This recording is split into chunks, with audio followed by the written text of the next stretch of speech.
Are you considering all the options when your client has a home to sell? Brian's going to explain what every agent should be doing next.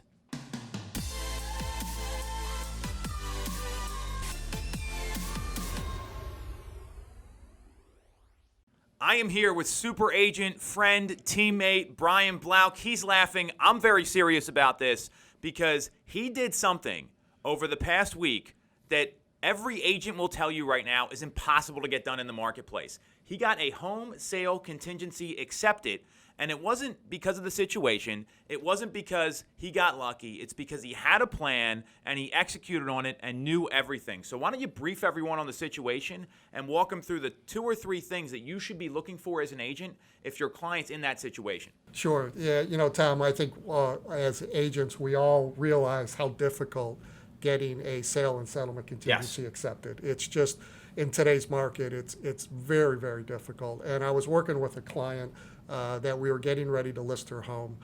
It hadn't hit the market yet, but we were coming up to, within hours of her home being on the market.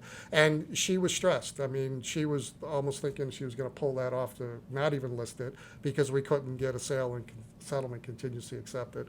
She kind of felt like she was being penalized, so to speak, because she's a homeowner and she's got to sell her house to buy another one.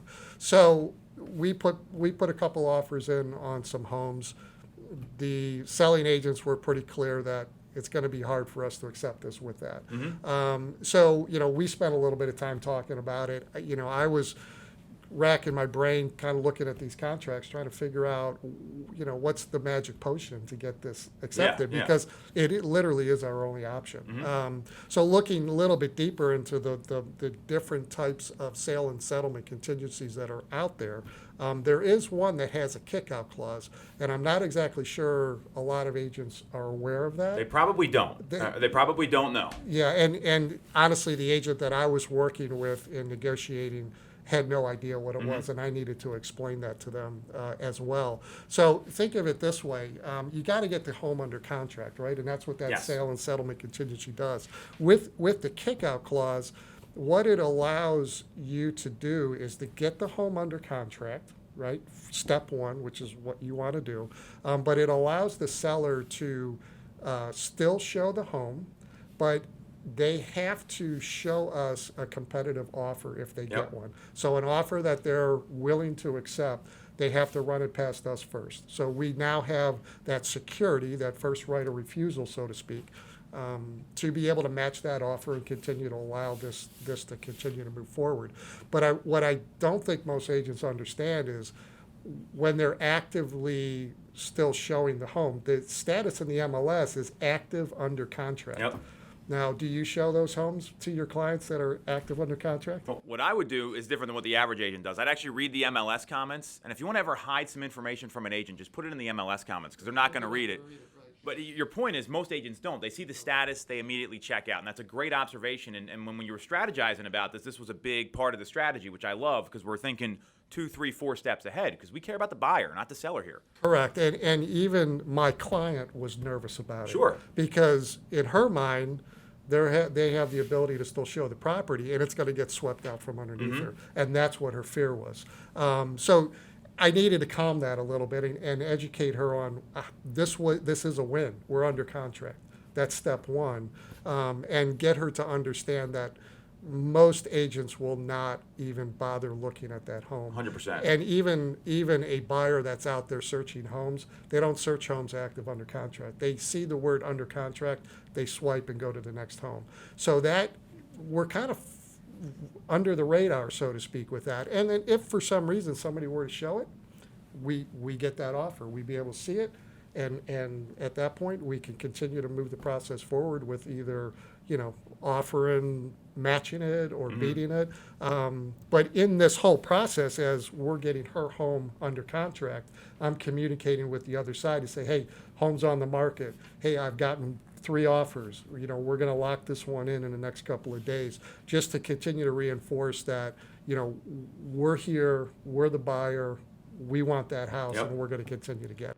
Well, and there's a couple key points within there that I just want to stress. One, communication with the other agent. This is a big mistake a lot of people make. They don't communicate with the other side enough, and when you don't hear something, my reaction is, what's going on? What's wrong here? That's all normal. So he's not only communicating, he knows the agreement of sale and uses it to his advantage and is thinking 1 or 2 steps ahead of the other side. So those are really good takeaways. So there's 2 other things I want to hit on here that are critical here for everyone watching.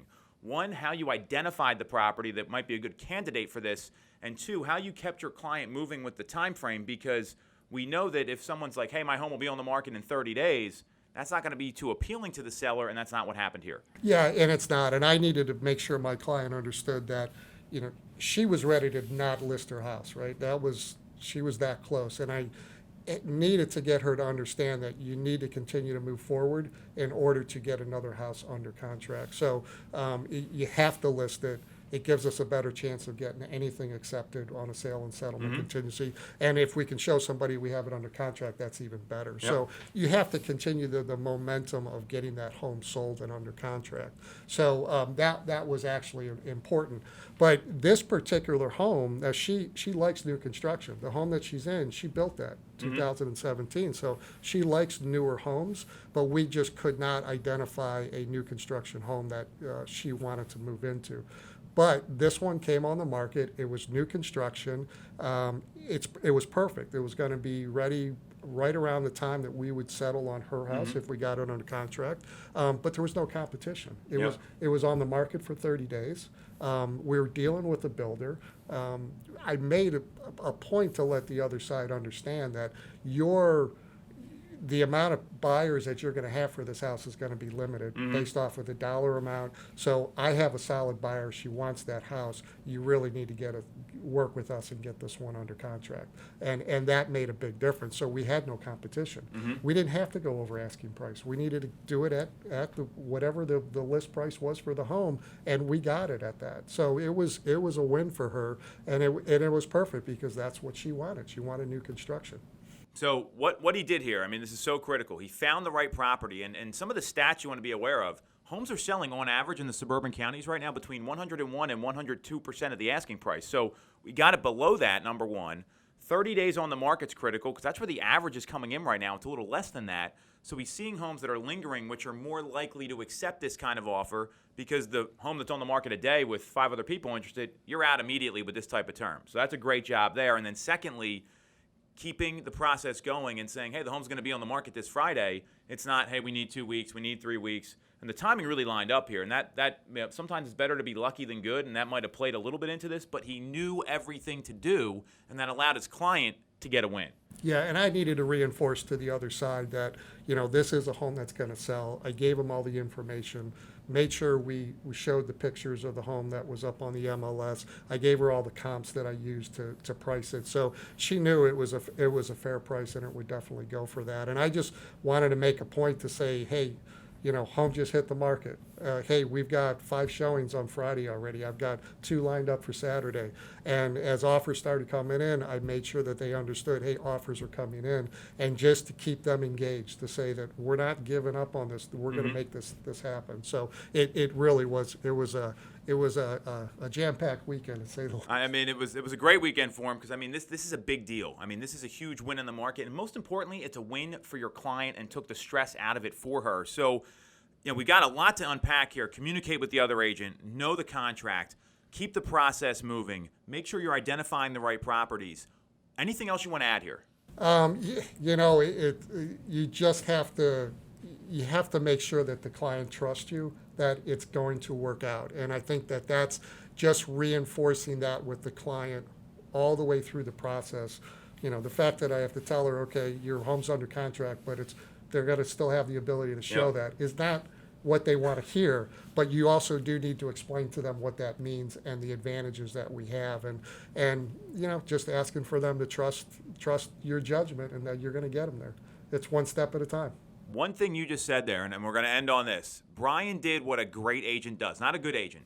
Good agents tell people what they think they want to hear, so they'll work with them.